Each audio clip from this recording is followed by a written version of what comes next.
How's it going, guys? Tyler from TGK Motorsport here. On today's install, we are going to be doing our flex fuel sensor. This is going to be everything you need to add a flex fuel. If you have DS1, you need it to basically monitor your ethanol content. It's going to come with a sensor mount, a harness, all the lines. They're going to be PTFE lines, so they're going to have the nylon inner.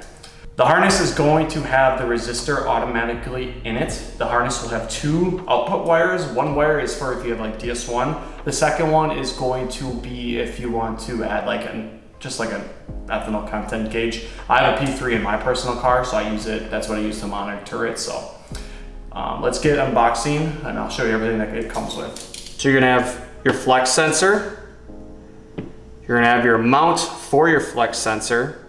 You're gonna have 3 bolts to mount the flex sensor to the mount, 2 bolts with a spacer to mount the bracket up to the motor, 2 adapters for your high pressure fuel pump fittings, 1 adapter to go into your OEM lines, your harness, it's gonna have the resistor automatically in there for DS1. You're gonna have your closest to the OEM fuel line. The one that has the big bend on it is going to be for the passenger high pressure fuel pump. The big line is going to be for the driver's side high pressure fuel pump. So now what I like to do is I just mock up the fuel lines first before you even install them. Now on here there's going to be a 45 degree and a 30 degree. The 30 degree, make sure you put it on the end that's gonna go on the high pressure fuel pump because it allows you to fitment. It's just really tight and the 30 degree fits. The 45 doesn't. So make sure when you look, the one that is more bent, that's the one that's gonna be where it's gonna bolt right into the flex sensor. So you're gonna have the short one to the T, or the Y technically. Female to the sensor, to the 45, all the way around to the 30, and then you're gonna have a straight all the way to the bend. So depending on what car you have, the C7s, you might have a bolt and a stud, you might have a bolt and a bolt. The 7.5s I notice have been a stud and a stud. So the kit comes with a spacer that will just entirely replace this, and you're gonna bolt it right to this. So it is a 10 millimeter. So we're gonna take the outer bolt off.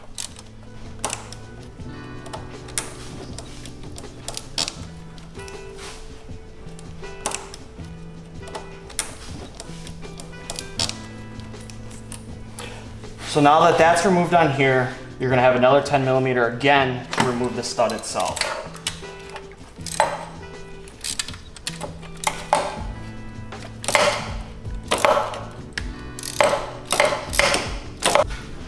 So the kit will come with these bolts. You're gonna put the bolt through. Spacer's gonna go on the back side. Bolt through. Spacer on the back side. Ooh.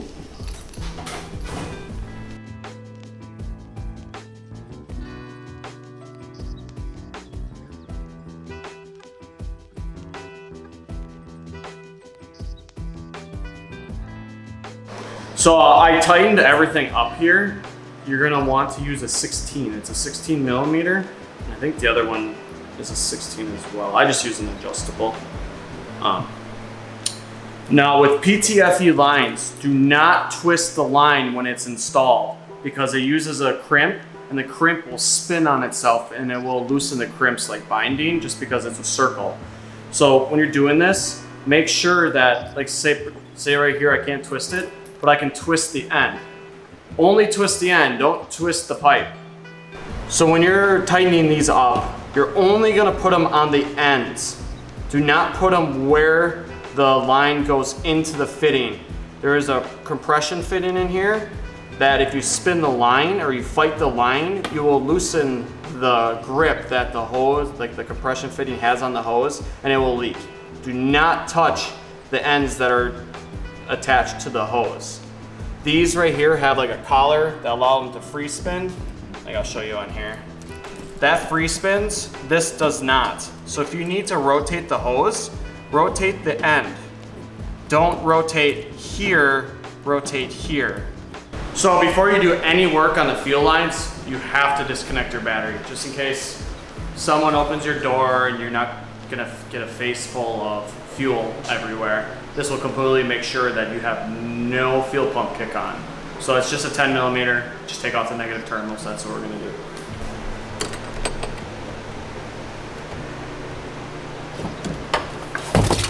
So now what we're gonna have to do is we're gonna have to remove the factory fuel lines.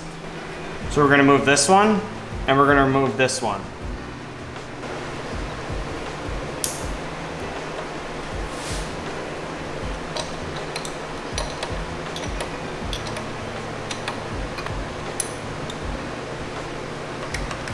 We have the right tool with me, please.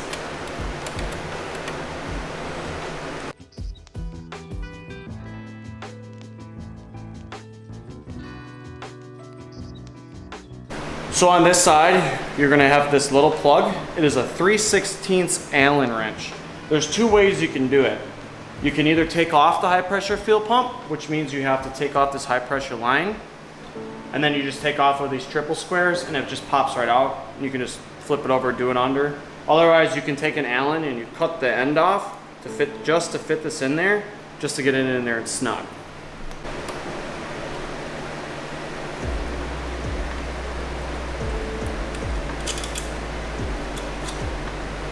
So since that's removed, it's just an 18 millimeter to remove this one. Make sure you remove the low side first because this is under some serious pressure. So make sure you have a rag. Now we're gonna need the triple square for this.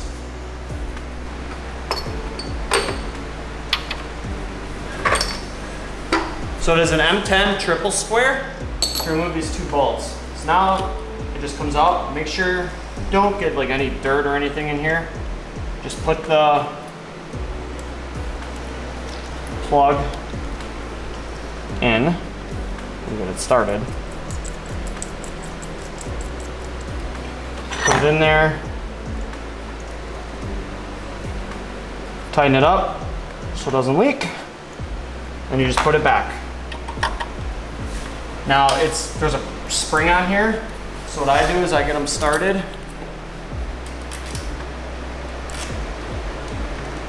Then you just snug them down like one side a little bit.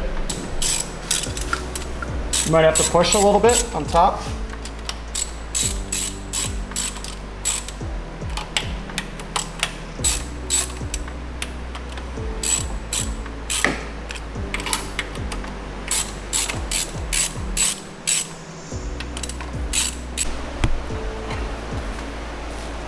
So the next thing you're going to install is this adapter.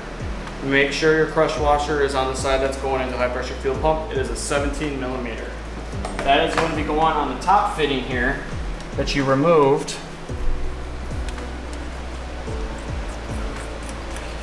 In there. Sometimes you can snake a closed end on, but I wouldn't force it.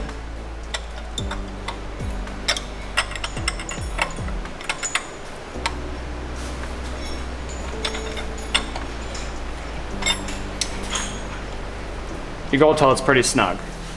So this line you can remove, you can cut it, just make sure it's out of the way. So the mounting hardware is gonna come with 3 Allen heads, they're 3/16. They're gonna go in here and it's gonna go on the plate. So we're gonna mount it on the plate now. What I like to do is snug it under this line here, this rubber line. Snake it up here. This one goes into here.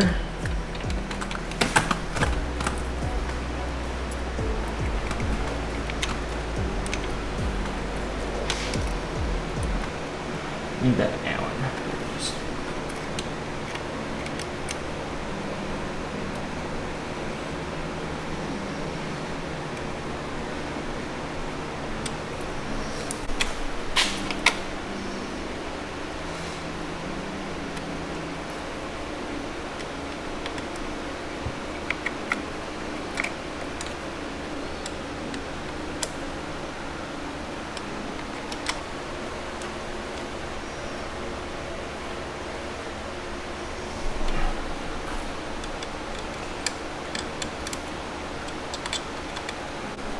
Now we're gonna remove the factory line. So you got this collar.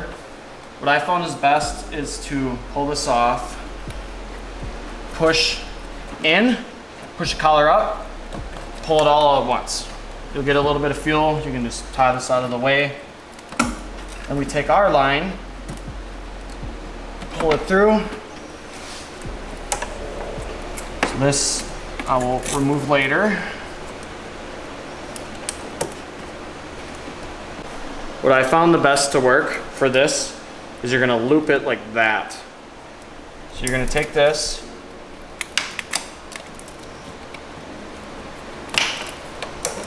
snap it on all the way until it clicks, loop it back, twist it on, like so. Use your 18, put an adjustable on here, snug it up.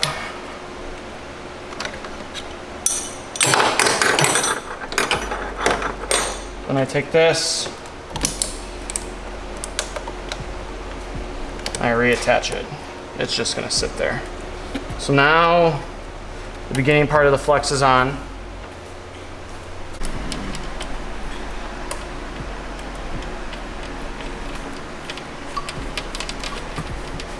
Thread it on by hand. Use your 18.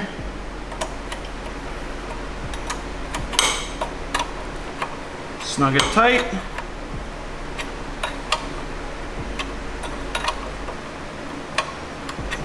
Don't over tighten it.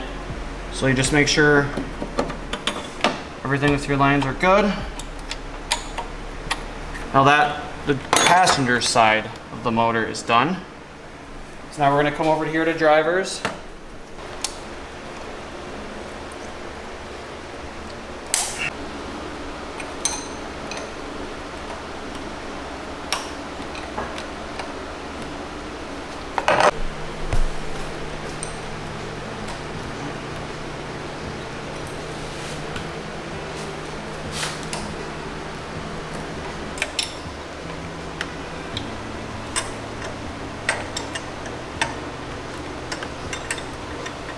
So now that we got both of these on, they're snug, all the fittings are snug, we are going to connect the battery and have the pump prime to check for any leaks.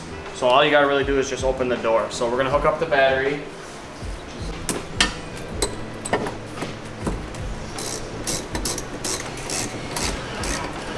We open the door, the test is open the door. The pump kicked on.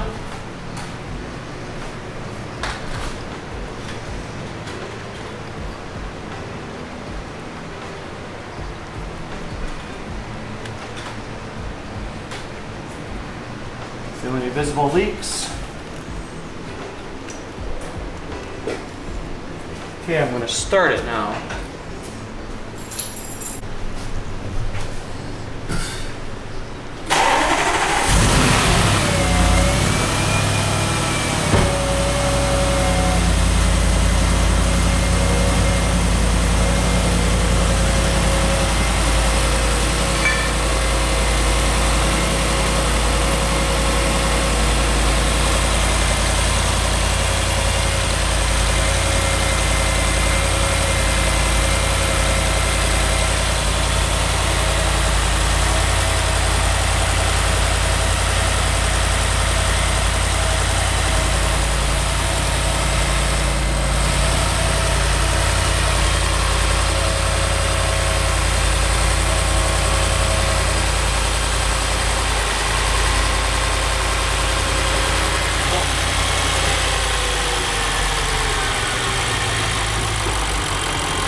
$75 years later. Hey guys, Tyler here. So we're doing the electrical install on a different car. This is my buddy Jay from JXP Performance. He has our flex fuel kit as well. So we are going to show the install of the harness and everything you need to do to plug the flex fuel kit in to tap it into DS1. So first what you're going to want to do is you're going to have to clear up this entire cowl area. So just remove it like you do for any of these cars. It should just lift right out. This car's got a bunch of extra stuff because of all its racing. So after you got that cowl off, you are going to be removing your wiper tank. The best thing that I advise you do is use it up before you pull it out, because if this is full and you remove this, it's just going to dump all of it on the ground. It'll come out through your fender. It makes a huge mess. So I mean, use it up or somehow try to get it out. Otherwise you will have a mess under your driver's fender. So if you do have to do that road, make sure you put down like a towel or something. Like I said, it makes a massive mess. So we're going to remove that now. It's just two 10mm bolts.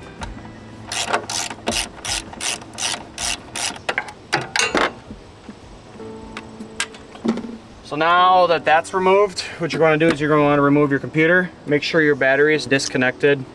You don't want the battery to be on when you're doing this. So it's just two slots. Just lift up and out. Then on the side here, you just lift this up until it disconnects. Now that that's removed, set that aside. What you're going to want to do is, this is going to take Torx. So there is 1, 2, 3, 4, 5 holding on this cover. You might be able to get away with leaving the cover on, but I found it easier just to remove the cover because there's a fuse box that has to get out, because there is a grommet that's down here, and the best way to feed the harness for the flex fuel is through this grommet. So we're going to remove the cover and then I'll show you what to do from there. So the cover is held on by T20 Torx, so we're going to remove that.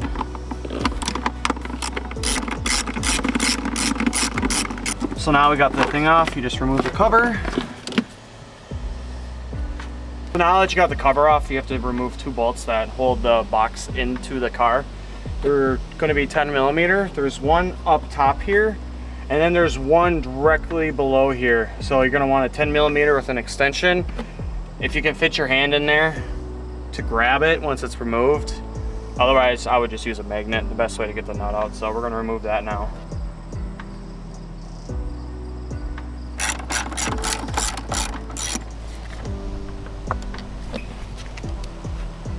Found it. You're going to be basically doing this free-handed. You have to stick your hand in there and do it that way. So what I found works best is you get this up and out of the way.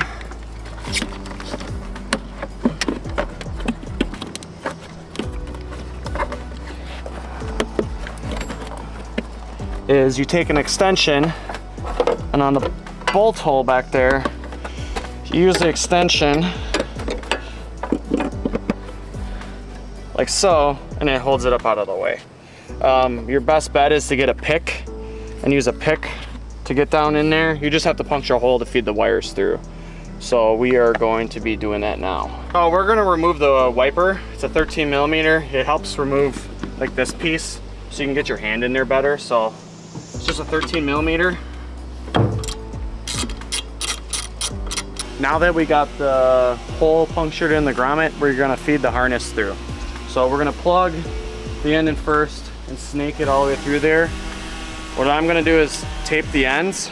This end already has the terminal crimped on it, so you don't have to crimp it. So I'm going to tape the end, so it's going to be the best way. If you have like a lined like a wire to fish it through, it works as well. But most of the time you can just shove it through and then grab it and pull it through. So.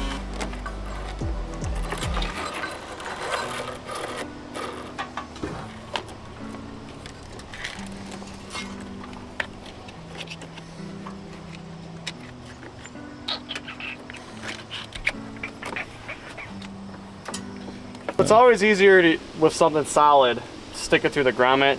They make specialty wire for it where you just pull it through, but I just grabbed it's basically a giant toothpick. I'm gonna tape it on.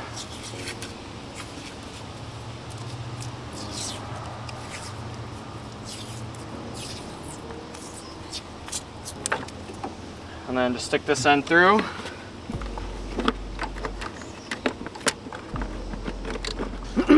Now that we got the harness through, we're gonna remove this, what you call it, kick panel. It is 3 8mm bolts, one right here and 2 on each side. So we're going to remove that now.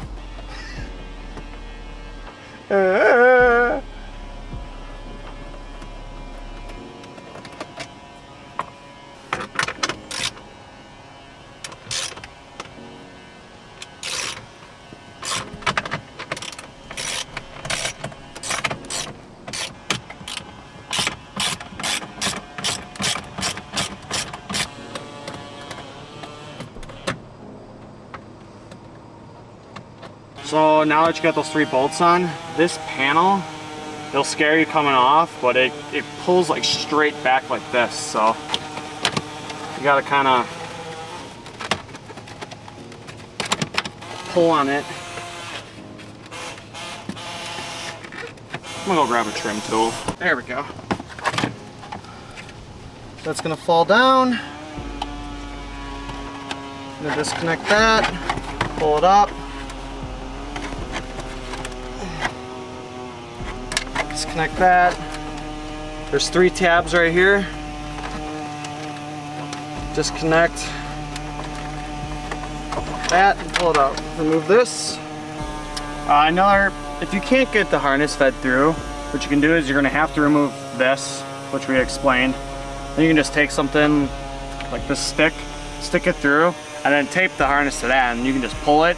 There's not a lot of room up there. If you have really big hands, it's a pain. So we're gonna do that for this car. My car was easier. I was able to get it straight through because it's 7.5, so there's little design changes that probably make it a pain, so we're gonna do that. Some cars already have a wire. They're really hard to see on camera, but they're numbered. Like here's 10, 11, 12, 13, 14, 15. So this car already has a wire. They call it like a legacy wire. It's no longer used. So what we're gonna do is we're gonna remove this wire and just tape it back. And then this wire is gonna go into that port. Now to do that, what you're gonna do is you're gonna take like a pick. You're gonna go in, you're gonna pull this tab out. And while you do that, you're gonna push this way.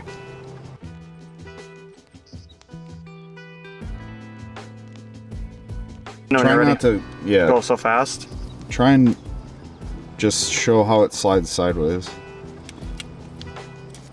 There you go. That was better. Take your pin. You'll fold this back. So you pull this wire out. You'll push this out as it's folded back, and then you're going to take this harness, put it back through. There is a little lock. Make sure that's facing towards the tab. That's what holds it in place. So it locks it in place. So make sure you are in port 15. It's gonna be the second one in from the end. Just make sure that it's on the correct side. It is numbered in here.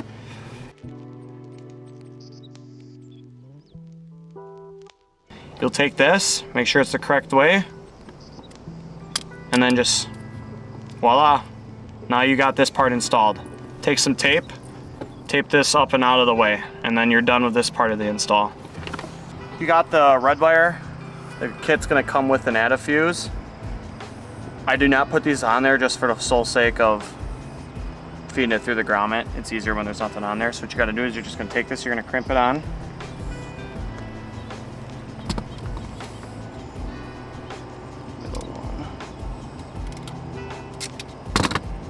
Crimped on. I tapped into the 3rd fuse. It's a 7.5. You're gonna pull that fuse, put the fuse in the bottom slot. What you can do to snake it through is you just pop it out of place, feed it through, snap that back up in. Some cars it might be this way. We have it this way. So there's power. Now your ground is gonna go up to this grounding stud up here. It's a 13mm. So you're also gonna get a terminal. Just install the terminal like so. And get it in the hole.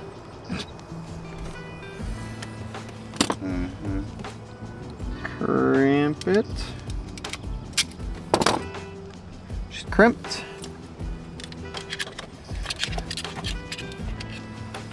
Feed it up in here. So now that you got everything hooked up, you need to test it. So what you're gonna do is basically reassemble all the front, or at least get to the point that you have the computer plugged back in, and then you have to hook up the battery. To put the ECU on, do not force it. You go, this one clicked, you'll push and you'll pull at the same time. Now it's locked. Push, locked. Snag it down, pull the tab, now your ECU is mounted. Now we can hook up the battery and then double check to make sure everything works. So I did. That's the first thing you have to do.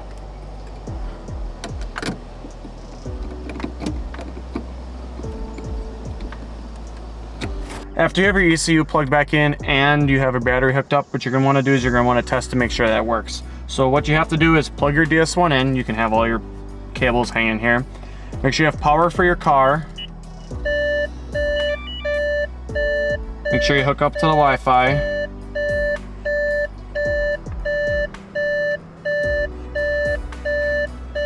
It will show you on the top of the screen here, it says E7.2%. So that means that the install was successful. If nothing like shows up, make sure that the fuse is in the correct way so that the system actually has power. If it's reading off, like completely off, like, I don't know, say it says like E50, disconnect it, something is wrong, and please contact me so I can get it situated. Other than that, all you need to do is basically just put your car back together. What you can do is, what I would do is you can't just go straight to E85. I would start doing mixes. So start anywhere from like E15, E20. My car, I run around like E30, E40, and I don't really have any issues, but I also have stock turbos. Our harness comes with a second signal wire. So if you have anything like a auxiliary ethanol content gauge or like a P3, this second wire will work with P3 and external gauges. I run P3 on my personal car. So you just basically tie that into your ethanol content analyzer is what they call it.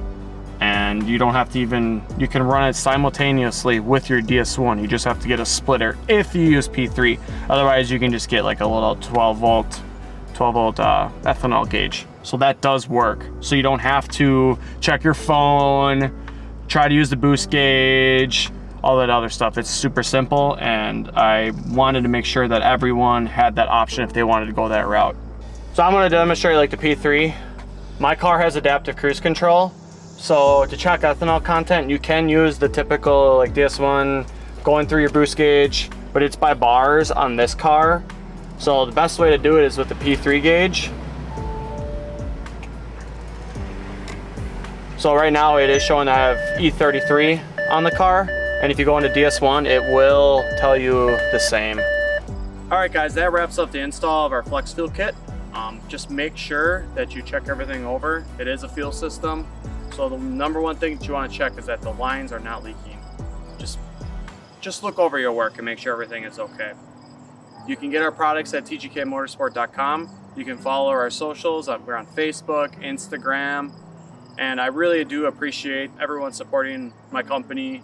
It is really hard starting a business, and you guys have all made it really worth it. If you have any like products that you're looking at or any platforms, feel free to reach out. I would love to explore more options.